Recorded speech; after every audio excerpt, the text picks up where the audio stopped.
Shumai guys, welcome back to the Life to the Full podcast, the podcast that helps you make the most of your time here on Earth.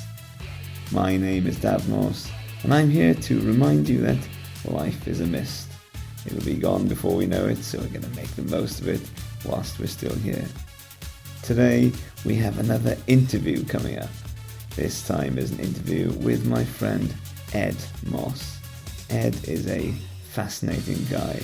I knew absolutely nothing about OCD and CBT before today's interview. But when I was sat there with Ed, I was just energized by our conversation. I was blown away with how his mind works and the struggles and the overcoming of struggles that he's gone through. And so this is a story of difficulty and struggle, but also of hope. It's fascinating. We learn about what CBT is, what OCD is, and how what we think is the right thing to do is actually the worst thing that we can do. Thank you so much if you've been listening, if you've just joined the podcast recently. November has been a bumper month for downloads, and we're still not even at the end yet. So thank you for your attention. Without further ado, let's get to my interview with Ed Moss. Filled with joy. Oh, yeah. Here I am. So, Ed, welcome to the Life to the Full podcast. Hello. Thank you for having me. How many podcast interviews have you done before? I don't know if it was for a podcast, but I have certainly talked to somebody on a microphone before that was being recorded. Yeah. Whether it wound up as what you would officially call a podcast or whether it was just released into the ether, I don't know. So one. Great. First time being officially released. Officially on a podcast, yeah. So we originally planned to meet at 9:30. Yeah. Tell me how you're able to meet me at 9:30 on a Friday. What does your life look like? Well, I wasn't, was I? I was... You were, and then you weren't. Too busy. I was invited to a sporting event and then cast to the sidelines like the unfortunate child at school, picked last. But how am I able to talk to you at 9:30-ish on a Friday? Well, I look after my children on the latter half of the week, but they have recently... Well, one of them's been at school for a while, but the other one has started up, and so I now have more free time on those days, and that's how I'm able to talk to you at 9:30-ish on a Friday. Fantastic. And what do you do the rest of the time? The rest of the time? I am a writer, which is a very grandiose way of saying that I sit and look out of the window. I am currently trying to write a longer story, which is something I've not done before, sort of shortish novel length, and I don't know what I'm doing, so it's taking a while, but I've done freelance stuff, and I worked for a company that did resources for schools for a long time, and then I was given the opportunity to try and write some stuff for myself more full-time, and that's what I'm trying to do. Nice. I've read some of your writing. Have you? Yeah. Oh, you have, yeah. Yeah, it's very good. Thank you very much. I remember thinking, it was probably years ago, when you probably only sent, like, I don't know if it was an email or just a text message about the NBA. Mm-hmm. And we did a fantasy NBA league together for a while. Yeah. And I just thought then, gosh, this guy's writing style is Beautiful. actually... Yeah. He's got some skill and talent here. I'm glad to see that you are fulfilling your self-employed dream. Yes. No, I am, and it's nice of you to say that you think I've got some writing talent even in my emails, because the company that I used to work for, two people who worked there separate from one another, didn't discuss this, it was a few years apart. They'd never seen me because I was working remotely, and both of them assumed that I was about 60 years old. So that's my writing persona: 60-year-old faceless man. What? Yeah, that may well be the case. But what I've noticed, particularly with your writing, is your. I guess this is good with this is true for any good writer. They are skilled enough to adapt their writing style to whatever the circumstance requires of them. So yeah, I've seen a few bits of yours, short stories, website. What do you call it? Website copy. Copy. Yeah, nice pro term. Yeah, website copy. So yeah, it's good stuff. Right, let's see if we can go with the question of why have you agreed to come on to the podcast and see if it goes in the same direction again. Okay. Are we allowed to tell people why we're giggling about that? Yeah, okay, we can tell people why we're giggling about that. It's all in the interest of honesty. Yeah. I, for the first time ever, have, for some reason, my laptop stopped recording about 5 minutes ago. So we've already had this conversation. But I got the wrong end of the stick, and I just answered in a very basic way a question that Dav was leading me into more of a in-depth response. So I'll provide that really well now. Okay, here we go. Let's try again. So Ed, hello. You, after several months of me semi-pestering you to come on the podcast, you finally relented to my requests. And why is now the time that you've decided to come onto the podcast? It's not so much a relenting. It's that I'm not especially. I will need some prompting. I don't finish things very well. If you tie me down to something, I'll come. But if it's a good idea that is slightly nebulous in the future, sometimes it will slip my mind. So there is the fact that you have mentioned it again. But also, I think I said this. It's maybe providential because I've had a bit of a rough few months, and actually in that have been gifted quite a lot of, I would say, hard-won revelations and kind of changes in my perception of God and my ability to access the sort of feelings about him that I would like to access and have tried to for many years. Those have been gifted to me thick and fast, even in the midst of a difficult time. And we have been meeting up, me and Dav and our wives been meeting up to it kind of intentionally work through some spiritual stuff and some mental health stuff. And I went round there the other day by myself and actually was able to tell them a load of really, really positive stuff,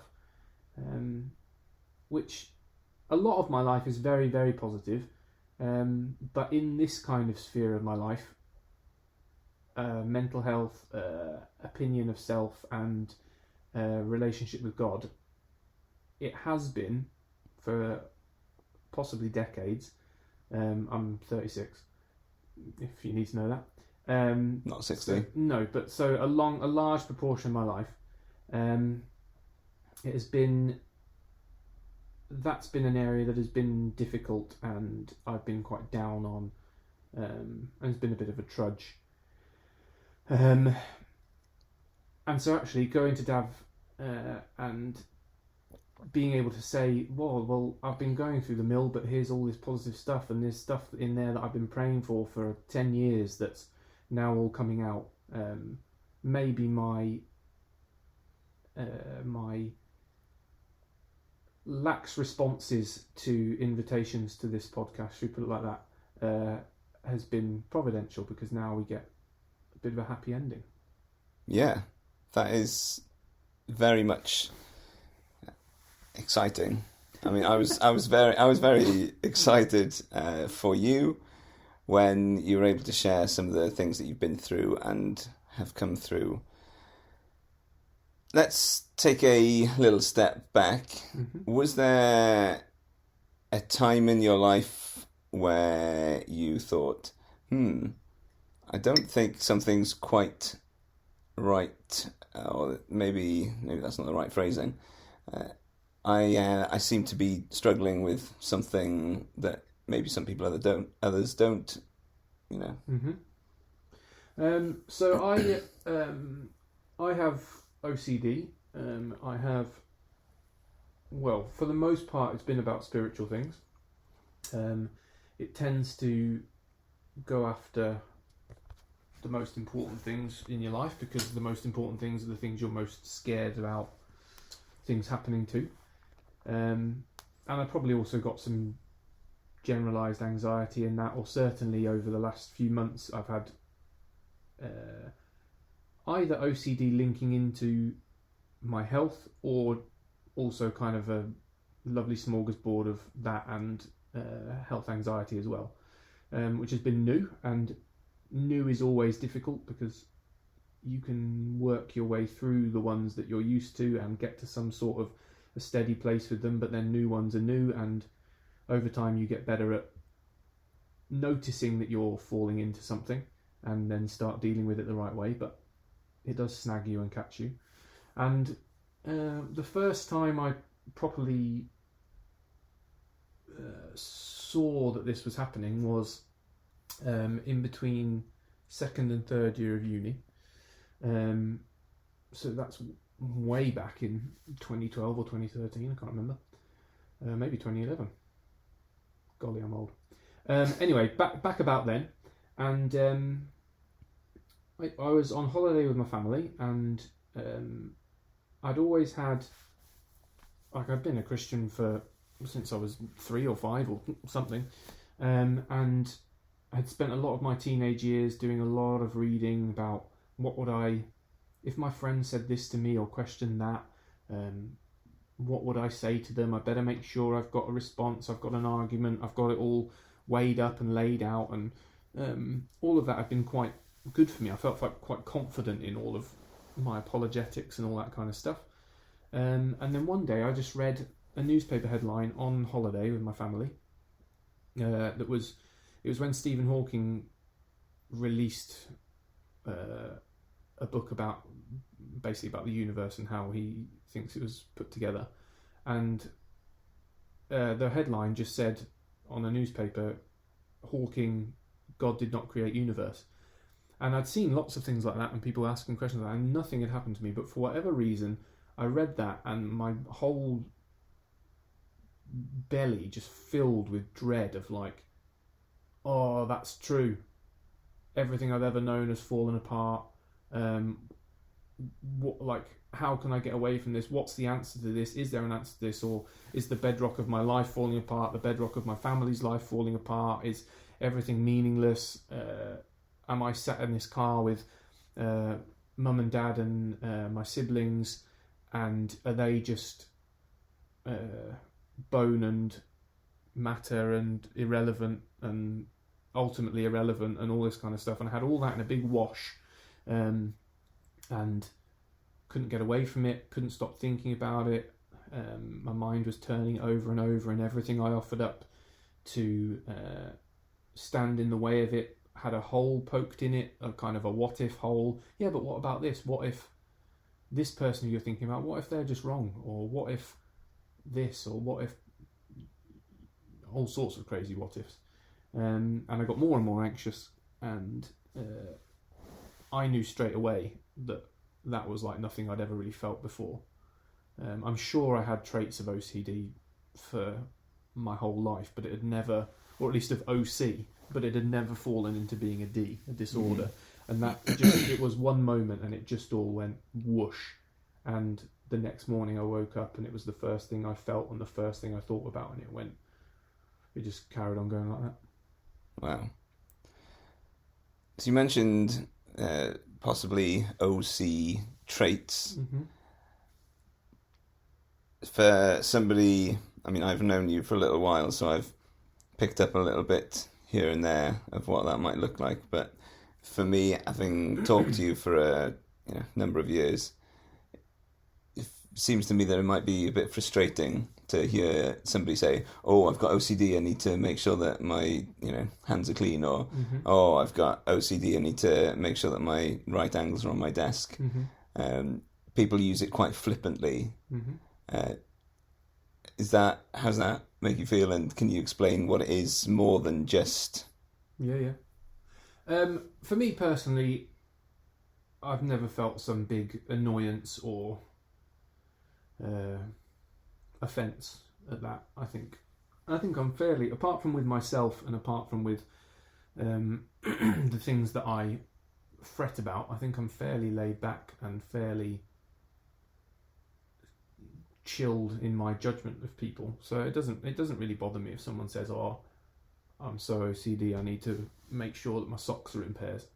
But I mean, some things, they could be indications of OCD, but OCD, when it's become a disorder and is really affecting people's lives, is basically intrusive thoughts that spring in unbidden, which everybody has. It could be an intrusive thought to, be walking along and suddenly think, "Oh, I'd love a banoffee pie." Well, that's an intrusive thought. Yeah. I've sometimes thought, when I've seen a cyclist cycling along, I wonder what it'd be like to just jam a stick in his spokes. Yeah, exactly. Yeah. So, I think that's the first time I've said that publicly. Oh, there we go. I shan't. Intrusive thoughts. Yeah, I've never done it though. Well, when I was a kid, I remember I used to be sat in the back of the car and I'd have the intrusive thought of, what if I open this door?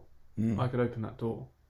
And with people who don't have OCD, they might get a thought like that, or even some quite random nasty thoughts. You might be chopping vegetables around a family member and think, what if I slipped and the knife went in their leg?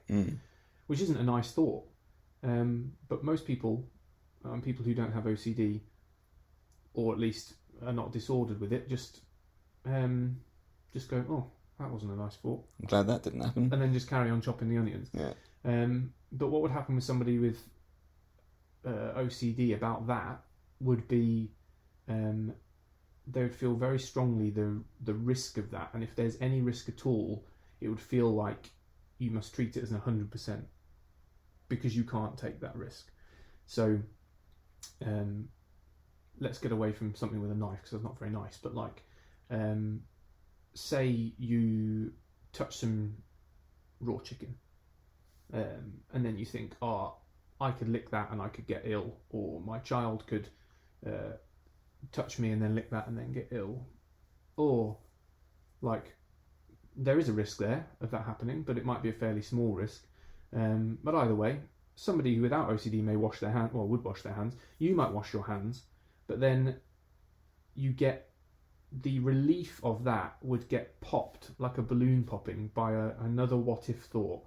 So you'd have washed your hands and you'd feel okay for a bit. "Oh, like, it's okay, I'm not going to make anyone poorly, no one's going to die because I've touched something, and no one's going to get super sick."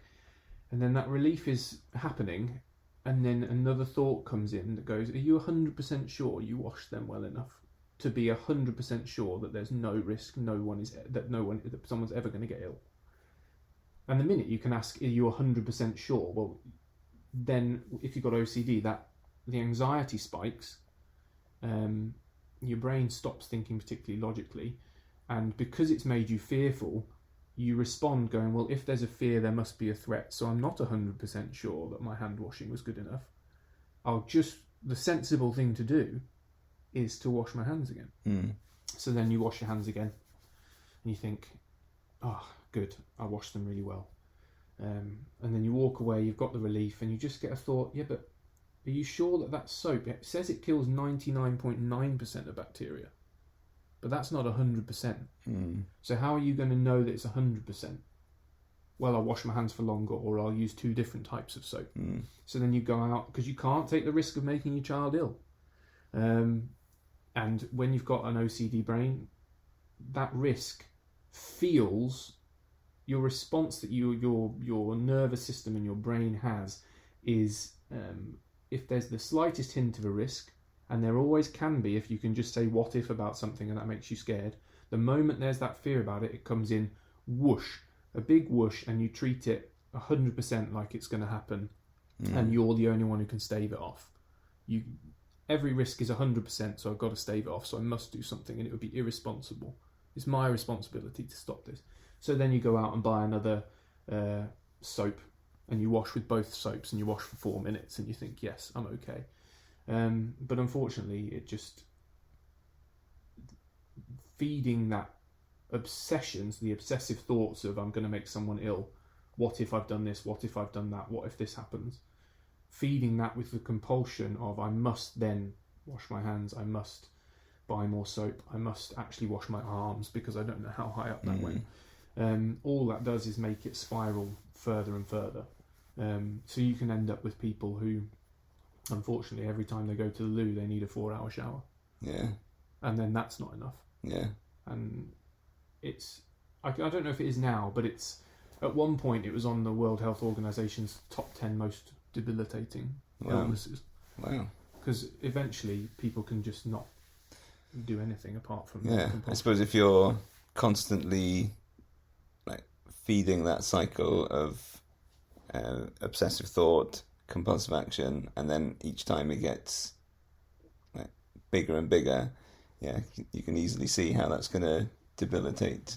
Yeah, and leads to people not leaving the house and all that kind of stuff. Yeah, and what worked last time and made you feel relief, then you query that with a what if, so then that isn't enough. Yeah. It's not good enough.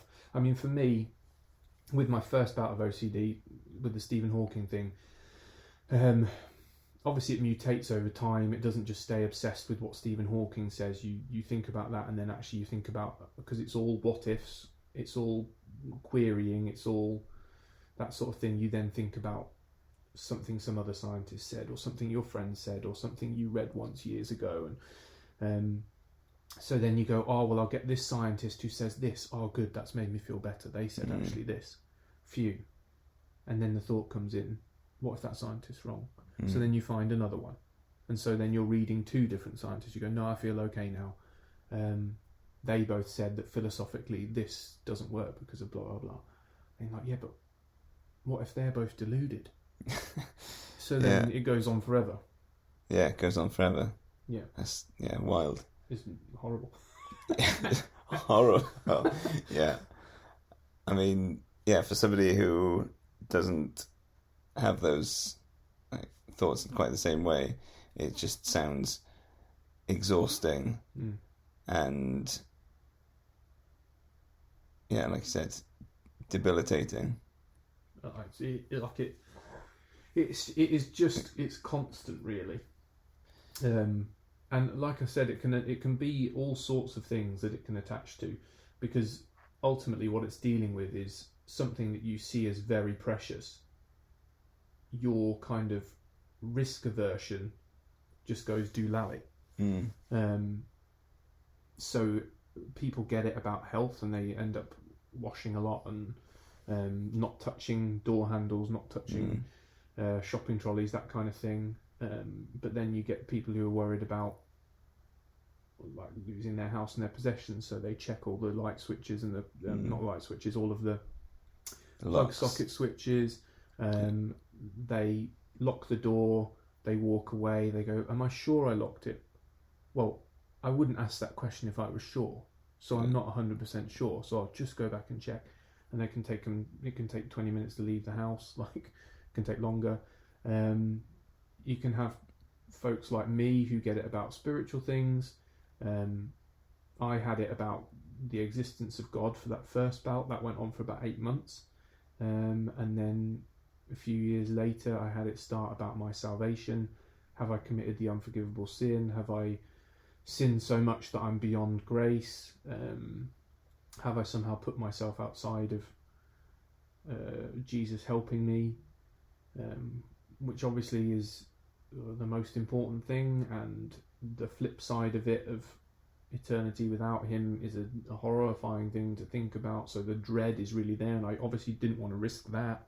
So, and that, I mean, do you want me just to briefly talk about my kind of story so people are a bit filled in? Yeah, go for it. I'll be swift. I mean, that'd be great. But that first bout was about 8 or 9 months at university. It also coincided with a quite dramatic introduction to the world of IBD and colitis. So that was a good time in my life. IBD, for those that don't know. I mean, obviously I know what IBD... Irritable bowel disease. So, right, okay, colitis. So I lost a stone or two in a couple of months and was also battling. It was not a good time. Yeah. It was also incidentally the time that my wife really was getting to know me and was thinking, yeah, hubba hubba, that guy. Right, yeah, okay. Crazy lady. But that, I didn't know what was going on. I didn't know it was OCD. I just thought that spiritually I was falling apart. I thought all I could feel when I thought about God was just fear and terror, and I wanted him to help me, but I couldn't feel anything like he was. And obviously he was with a load of people around me, but none of us had a label on it. We didn't know what it was. And after about 8 or 9 months of not really knowing what to do and feeling like I had this huge tangled web in my head where I couldn't ever think right about where I was with God or who God was, because it was always attacked by one of these what ifs. I went away and cooked on a weekend away for another church's student group, and then on one of the nights there, everybody prayed for me, and I wasn't some instant healing, but I had a moment where I felt like that big tangled web in my head. The way I've described it was like a bubble that starts off small but slowly pushes all of that out to the periphery. So you've got a clear space in the middle where I was able to just say to God what I wanted to say to him without all sorts of doubts and questions, and then leave it with him. Which was a very new and powerful experience. I think it's probably... I'm not somebody who... I think is... I don't know. It was quite a profound experience, I'll put it that way. And from then on, actually, I got quite a lot better quite quickly. And I thought, oh, there we are. That was just some spiritual blip. I didn't think of it as a mental health thing. I didn't think of it as OCD because I didn't know what that was. And I thought, oh, I've had some sort of spiritual blip and it's been repaired. Fantastic. Then, as I say, a few years later, I was married at this point, and it was the same experience, really. I had a long-standing struggle with lust and with watching things I shouldn't watch, and I was coming off that and was praying about something that happened the day before or whatever, and like asking God's forgiveness and all those things. I was reading the Bible, and just one Bible verse, I can't remember what it was, just triggered something in me that basically went, you think you've done this too many times, you're beyond grace, which is not a biblical thought, but was a snagging, fearful thought. And for whatever reason, just like that Stephen Hawking thing, whoosh, that whole rush of dread all up in my belly again. No, this has happened. I'm done for. I've lost Jesus. I'm without him for eternity. I've lost the most precious thing to me. I'm doomed. All those feelings, whoosh, massive whoosh up in my belly, panicking. And then I woke up the next morning, having managed to get to sleep, and it was the first thing I thought of, and it was exactly the same experience. And I was like, oh, here we go. And then that was, I was getting peppered with horrible, gross thoughts in my head, blasphemous thoughts in my head, all sorts of just horrible thoughts about things I'd done, or even just horrible words and things just constantly coming in. And early on then, my wife's a doctor, and she was by that point, still is, but when we met, obviously we were students. So she very quickly medicalised it and went, I think this is OCD. So her experience from being a doctor Yeah. was what led her to say, right, I think this is this. Maybe she go and talk to a doctor and get some kind of diagnosis. Yeah. And she's probably the most amazing thing in all this, because it is very, very hard to be the person who supports somebody with OCD, Mm. because it is round the clock. Yeah. And all of your natural instincts for what you want to do to make it better actually make it worse. And I think that's one of the hardest things for people to get their head around. Because ultimately, if someone comes to you going, I'm desperately fearful of this thing, Yeah. and you're on the outside and you just look and go... My automatic reaction would be, you're fine. Don't worry about it. You're looking at it going, that is not a problem. Yeah. Like you do not need to be worried about this. So you want to say that. Yeah. And you want to give them 8 reasons why not. Yeah. No, because of this, and look at this Bible verse, and you know this, and here's your experience, and reassure, and that's naturally what we would do, and in a lot of circumstances is what you need to do. But with OCD, all those reassurances is a temporary relief that is then popped by another what if, leading to a bigger and bigger spike, which just gets worse. Yeah. And so, as somebody who has to support someone, like my wife, just she clinicalized it very early on, which again was very helpful because mine was all about spiritual stuff. So then your prayers can become compulsion actions. Yeah. Reading the Bible can be compulsion actions. It can be the reassurance that feeds the cycle and just makes you worse. Yeah. Wow. So we basically... all the things that you think these are the right things to do. Yeah. Talk to somebody, have them reassure you. Talk to a pastor, read this book, pray about it, read the Bible. All those things that you would naturally do as a Christian for helping you with the situation were all things that just fed the cycle of horribleness. Yeah.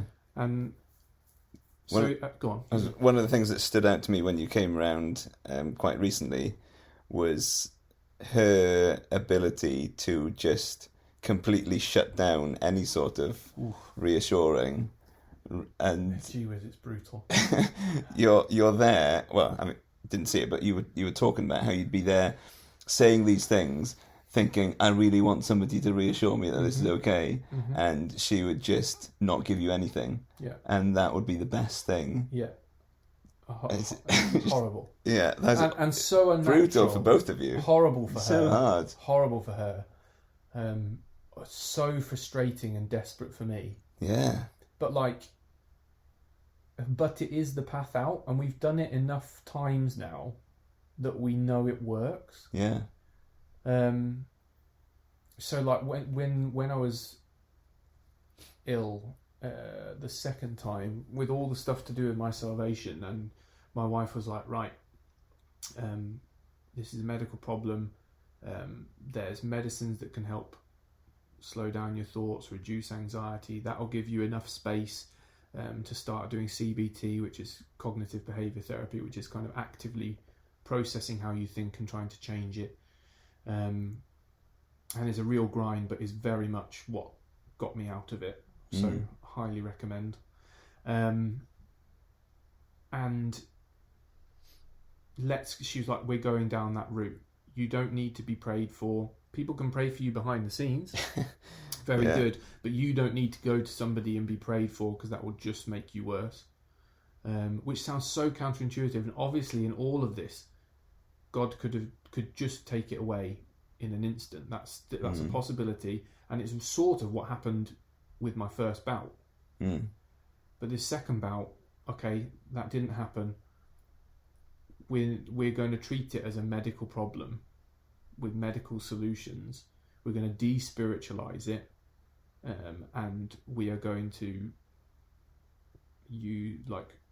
obviously she didn't just say you're going to do this, but she was saying this is how it would be treated, this is the best way, go and talk to a GP. I got some tablets that were supposed to just kind of anxiety bubble bursters, which then of course I developed anxiety about, because if I take a medicine, is that saying, God, I don't think you can do it, and is that forfeiting my salvation? Those sorts of thoughts. Yeah. And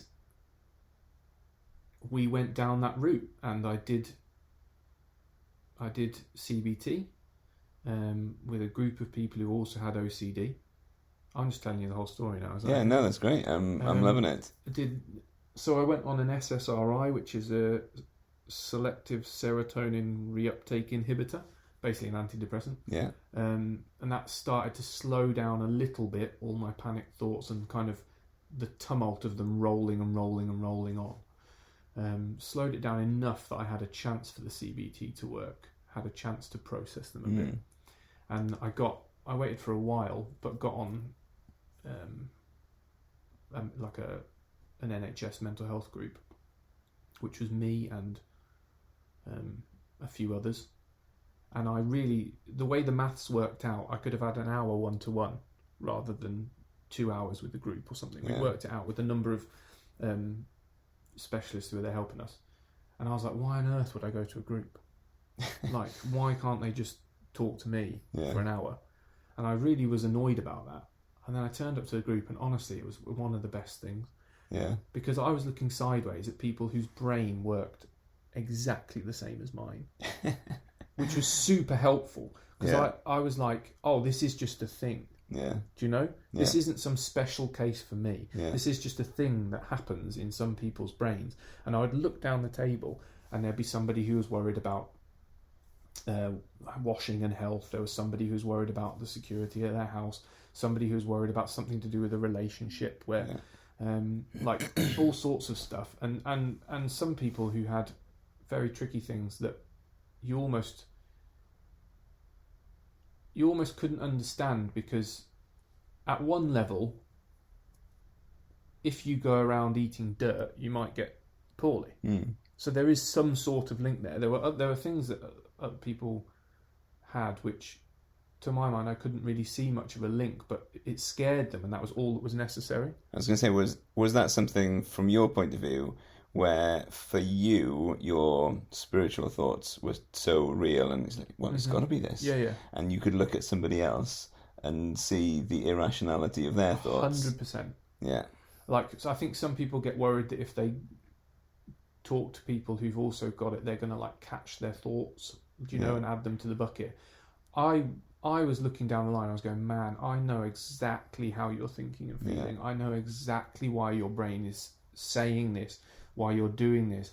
I know that 100%, and I think you just do not need to. Like, I'm just looking down the line going, yeah, mine's real. Like, of course mine's real, but you guys, you're worrying about nothing. Yeah. And I'm sure they were looking down the line at me and going, this guy, man, I feel so bad for him because he is stewing himself up about something that's irrelevant. Yeah. Like it's relevant. It's obviously relevant to them, but like, I could see all the processes, and not one part of me was worried for them. Yeah. For what they were worried about. Yeah. I was like, oh, please, I really hope you stop. Yeah. Because you don't need to be doing these things. You don't need to be worrying. You don't need to be washing your hands. You don't need to be. Yeah. And then that was why it was really helpful, because then you do start in your more what am I going for? Cerebral. You're more. I'm such a good writer, I can't even think of words. More rational mind? Yeah, good one. That's the word I'm looking for. In your more rational moments, you go, well, hang on. Like, this does look like it's a real thing that just latches on to whatever's most precious to you. Yeah. And it might just be that how other people are looking at me, how my wife's looking at me, how these people at this mental health group are looking at me, of like, brother, you don't need to be afraid of these things. Maybe that is actually true. Yeah. And so I did a bunch of the CBT, and that started to work really well, but it was a serious grind. And actually, I got quite a lot better quite quickly. But you just have to keep putting the stuff into practice. Yeah. And basically the retraining of the brain that's worn these deep neuro pathways of, if there's a spike of fear, then I must do anything to get rid of the spike of fear, whether it's rational or irrational, as long as it makes me feel better. That's my compulsion. Yeah. Like, those were quite deeply worn after many months of that second bout of OCD. So the CBT was basically trying to wear new pathways when your mind wants to just go down that well-worn furrow. Yeah. And you've got to intentionally put in place a side shoot to take them down the right path. And so obviously it takes a long time and many months, but it did work, and it worked. You could see some results as you went along, and over time, with plenty of downs, you just the pattern of the graph slowly goes up and up, and you're better at spotting new thoughts when they come in. Oh no, that feels like, smells like an obsessional thought. I've interpreted an intrusive thought the wrong way. What do I do? Okay, you treat it like it's not of great significance. You're just trying to reduce the significance in your brain. So you do stuff where, like, we did stuff in the group, and it's just something then you apply better and better and better as the weeks, months, years go on. Yeah. To make it more automatic. But we were doing stuff that was like, the guys would come in, they'd be like, right, we're going to find a thought in your brain that gets you to like 70-80% anxious. Right? At which point you're like, please, no. They're like, not 100%. Yeah. Because you won't be able to do you won't be able to do anything towards trying to treat it a different way. But not like 50%, because it won't have a big enough impact on your neural pathway. Wow. So find me like 80%, Sweet 80% terror, right? Find me that, and then whatever your body, mind, whatever is screaming at you to do to get rid of the anxiety and the dread that comes, you're just not going to do it. We're going to be here with you, but we're going to try and leave it 5 minutes before you do it, or we're going to do the opposite, or. And we had lick your hand when the chicken. No, I'm not even joking.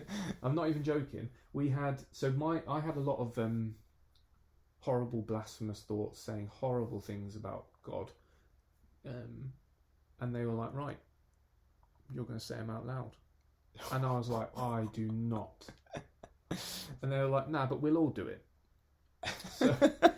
So they would say this horrible thing, and obviously I don't think anyone else in that group was a Christian, so it didn't matter at all to them. Yeah.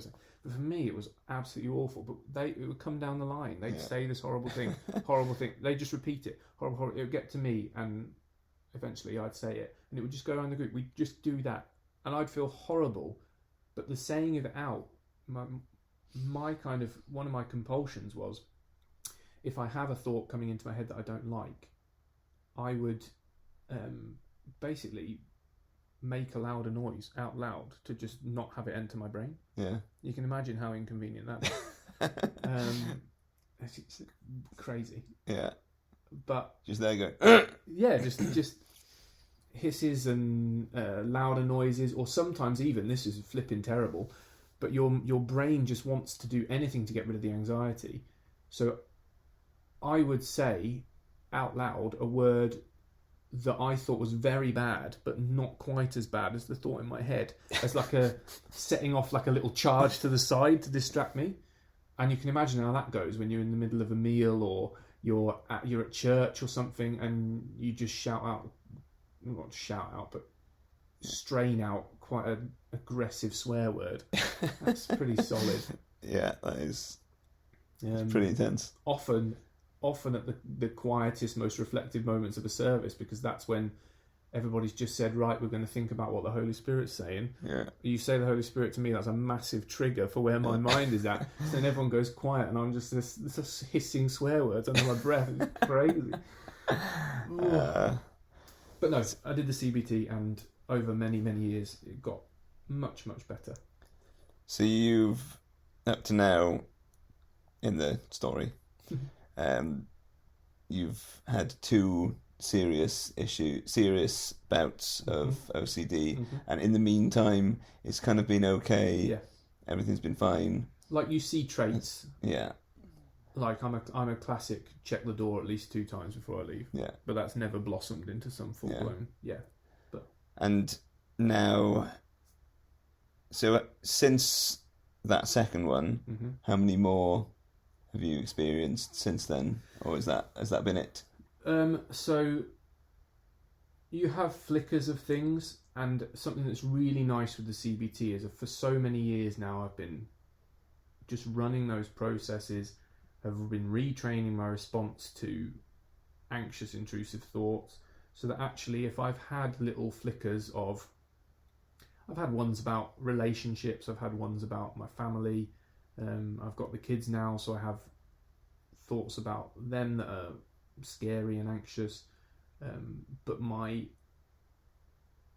I'm very, very much better at recognizing very quickly, I feel like that, so this thought is an intrusive thought that I've interpreted wrongly. What's the right way to, and so actually I've been fairly stable for a large number of years.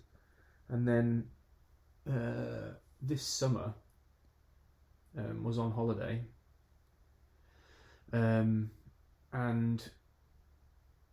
just before the holiday I'd redone one of our floors, and so I'd hurt both my thumbs doing it. I don't really know how, and maybe I'm just getting old, but like I had joint pain and had pain in my elbow, and so for a few days prior to the holiday and in the beginning of the holiday I've been wondering, what is that, like, have I got rheumatoid arthritis that links to my bowel issues, so maybe I've got that, I don't really want that. So I'd had it in my mind, health stuff, and then I went swimming one day, and I, on the same arm as was hurting at my elbow, I pinged the shoulder, and a few days later I woke up, and for whatever reason my hand just felt weak and weird. And that's happened many times before, I'm sure. But that morning, probably because I've been building up without really realising into a bit of an anxious state about my health, my mind just went, you've got MND. Wow. You're going to die in the next 5 years. You've got these 2 kids. What's it going to be like for your wife when you're dying? How are you going to talk to your children about it? This is the end, obviously, and it's the same experience. Big whump of dread, or snagged by it. I'm then checking my hands. What's going to make me feel better? I even knew when I was doing this that I shouldn't be doing this, because I've worked my brain out well enough. I shouldn't be going on the NHS website to look up MND. Yeah. I'm like, in this state, definitely I shouldn't be doing this. I was like, no, I feel really anxious. No, surely it'll make me feel better because I just want to know that I don't have it. Went and looked at it. Suddenly my whole hand felt like every symptom that I'd ever read. Like, oh no, what's happening to my arms? Oh, I can feel it. Like, and it was the first, I think it snagged me because it's the first time I've ever had, the intrusive thoughts were not thoughts, they were sensations.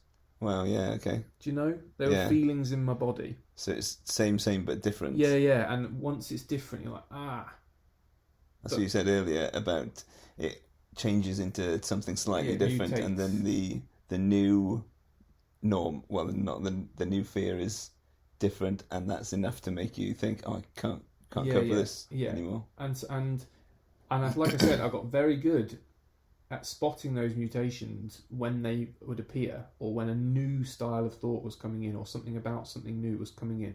Got very good at spotting that. And then this was just enough different that I just didn't catch it soon enough, and in came the dread. And then I indulged the dread by trying to reassure myself, at which point all that list of stuff on the NHS website gave me was 8 different avenues of sensations to go down. Do you know? Yeah.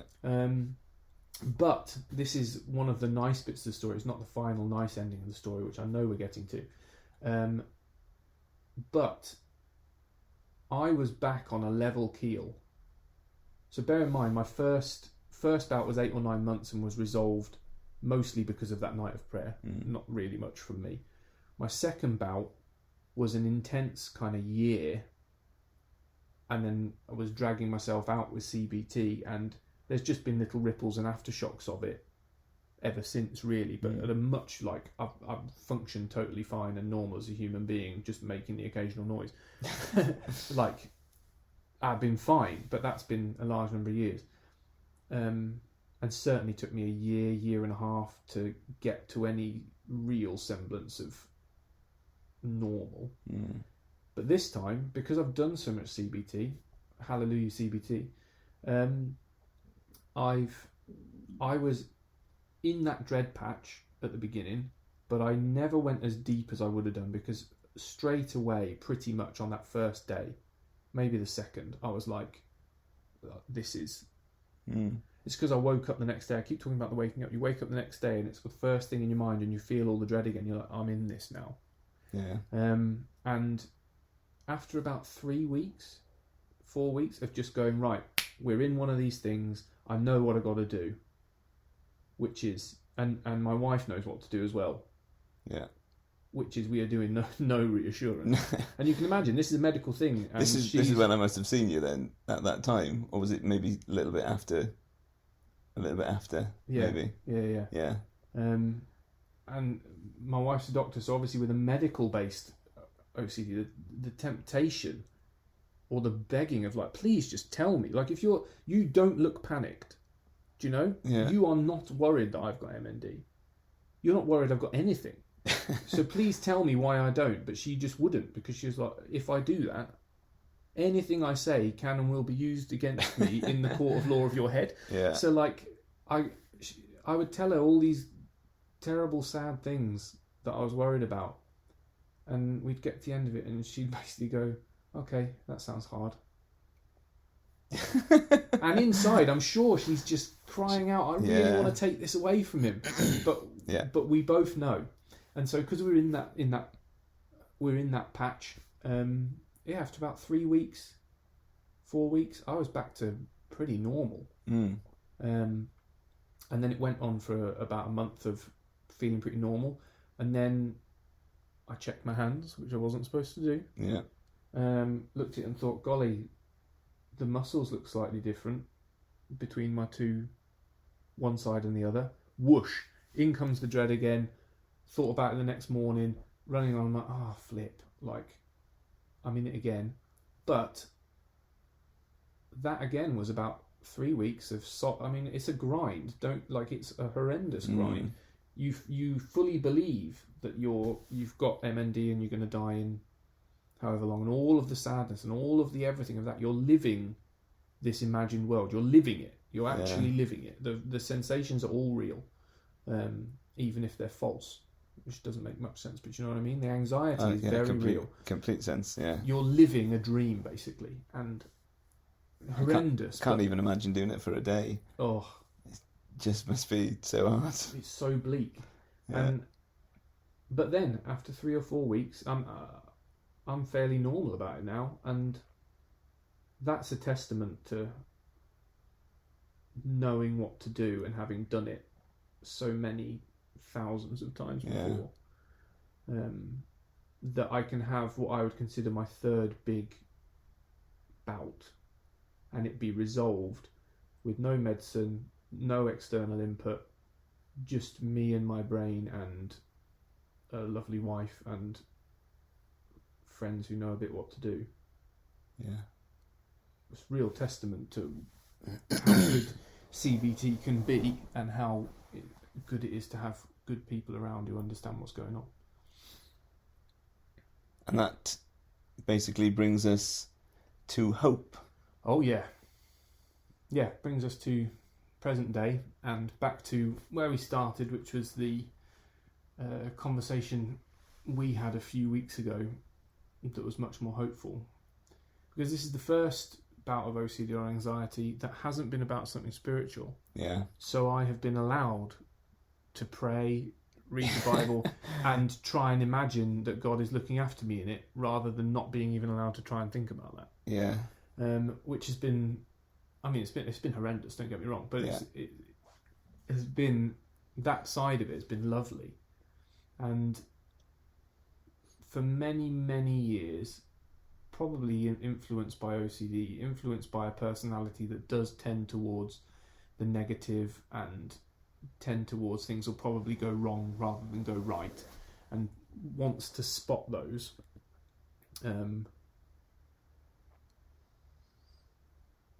My natural view of God has not been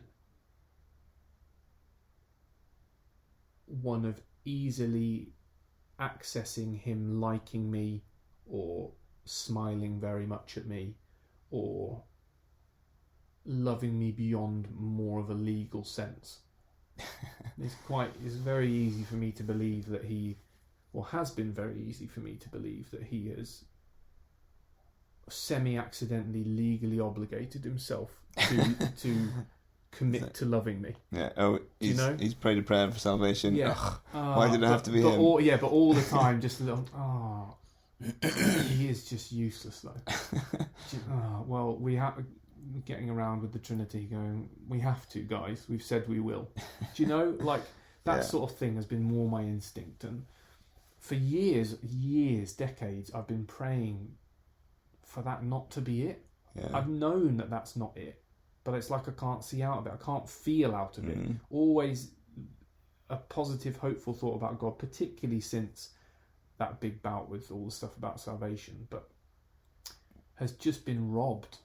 A thought will come in, yeah, maybe not. Or yeah, what about this? Or just stolen. Anytime you're starting to feel like, no, do you know, I really do love you, and I think you really love me. Yeah, what if he doesn't? Oh. Like, even if you go, yeah, but he does, it's taken that moment away, and it's just not been easy, and it's been a trudge. Yeah. And then for this last,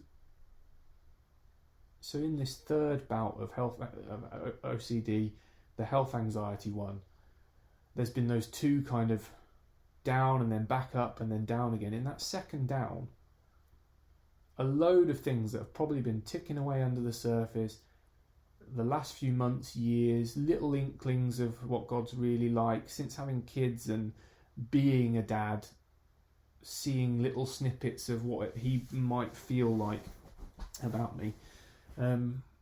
I've had just what feels like a bonanza of, and I call them revelations, because it's not so much that they've been nice moments where I've realised something about God and just felt good about it, but actually then they've stuck, and they've become much more instinctive very easily. Like, there's been a whole host of them, but I remember one time in the midst of this health anxiety, this health OCD, whatever you want to call it, I was crying on my bed because I thought I was going to die, and I thought therefore I was going to leave two young children who I love very much to a lifetime of having a dad who died when they were young, and all of the immense sadness of that. And I was just crying because I was like, I do not want them to go through that. I was like, God, I don't want them to go through that. I don't want them to be sad. I don't want them to be hurt. I don't want them to mourn. I don't want them to have to deal with loss. I don't want any of that stuff. And then I had a moment where I just thought, hang on, or thought or felt or whatever it is you want to call it.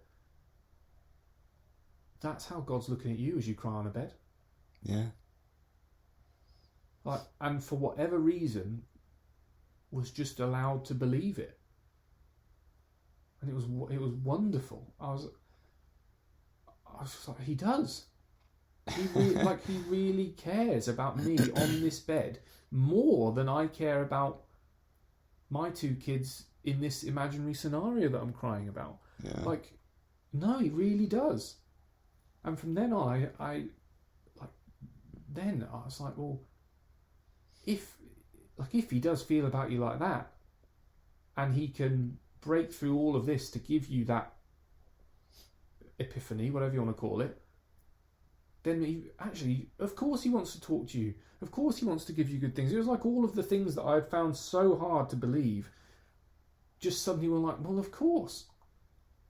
So then, like, reading your Bible and praying, which, to be honest, if you're coming to a God who's a father who, yes, he's your father, but you are his most disappointing son. Like, that is... And he'll be disappointed again if you don't come and read your Bible, you don't come and pray, but he's not actually going to talk back to you because you are just a wet. Do you know? Like, that's a tough want to go and read your Bible and pray. And you get your hopes up of, oh, please, will you talk? And then you don't really get anything. You go, see? Like, then suddenly I was going, oh, he wants to talk to me, and he wants to help me. He wants to give me good things. He wants to give me himself. All those things I've been wanting for years. Like, he just actually wants to do it. So then you're like, oh, I'll go and ask for it then. Like, that's great. Yeah. And from then, I just had so many moments like that. I've had loads of thoughts of that have slowly led me to a place of like feeling very peaceful, even in the midst of like the anxiety of like, well, if the ultimate bad does happen and somehow I do actually have the things I'm worried about and I do actually die in however long and blah blah blah, even if that's true, that's okay. And all of the whys of that, yes, it's sad, but I believe I've got a dad who loves me and is wanting the best for me and doing the best for me, and who loves my children and my wife and is doing the best for us, and is giving me all these wonderful things. And actually, if I've got him, then that's the ultimate thing to have. And there's lots of things you don't want to lose, but he's holding all that. And so I've had a great amount of peace. I've had I've had some joy, which is, I can be happy about things, but some sort of like deep, you can just turn back to it and tap into it and go, no, that's a really nice thing. That's a nice, warm, joyful thing that I've always got you, God. Like, I haven't had that. And now I have had that a bit. And there's so much stuff to talk about, but we are coming up to... Well, I was going to say, we've gone for over an hour, and I've loved every minute of listening to your story. You've hardly said anything. Sorry. I feel like I've not really... I don't know if I've done my job well as an interviewer or not, but you've been very nice. Very, thoughtful in your responses, thoughtful in the ways that you've presented things. And if anything, it fills me with joy and hope to hear your story. And I hope that people listening will also be filled with joy and hope. Yeah. And if anybody's feeling similar sort of things, or struggling in the same kind of way, or even, like I said earlier, knows somebody, you've given us, without me even asking, without me prompting, you've just shared, this is what is good, this is what is going to be not ideal for people. OCD UK, that's a good website. OCD UK. Good charity. They got all sorts of stuff on. Nice. If you think somebody you know has got it, or you think you've got it. I read that early on. And my wife was like, read this. And I read their little blurb for what spiritual OCD was. I was like, yes, that's just my brain. Which made me think, this might actually be something that's not just particular to me. So. Yeah, we could get down so many rabbit holes. The one thing that cracks me up is when we've met as a four, the way that my brain works, so similarly to your wife's brain, and your brain works similarly to my wife's brain. I think God could not have mixed us up. That would have been a disaster. Disaster for everybody. Yeah. And so he's given us who we need and who's good for us. Very much. Just to finish off, last question. Try to ask this to everybody. I think I forgot one of them. But what does living life to the full mean to you? Oh, flip. That's a serious question. I would say that living life to the full means getting yourself or other things out of the way enough that you get God in there instead, which is probably not the answer I would have given even half a year ago, or maybe I would have done, but it would have been more theoretical. That OCD is a responsibility disease. You feel like you've got so much responsibility for everything, and anxiety is a responsibility-based thing. We're trying to control everything and all of the outcomes with none of God's omniscience, omnipotence, his power, his ability to see things. We're trying to play him with none of the ability to do it. And once you can get out of the way of that and let yourself actually hand it over to him, then you get all the things the Bible promises of peace, and you get what my mum calls the duvet God, which is how she sees God, which is she sees him as an enormous duvet that no matter how far she rolls in any direction, she will never fall off the edge. That's brilliant. It's pretty good. Yeah. And on that duvet God thought, It's a lovely thought. we'll bring it to a close. Nice. Thank you. Thank you very much, Ed.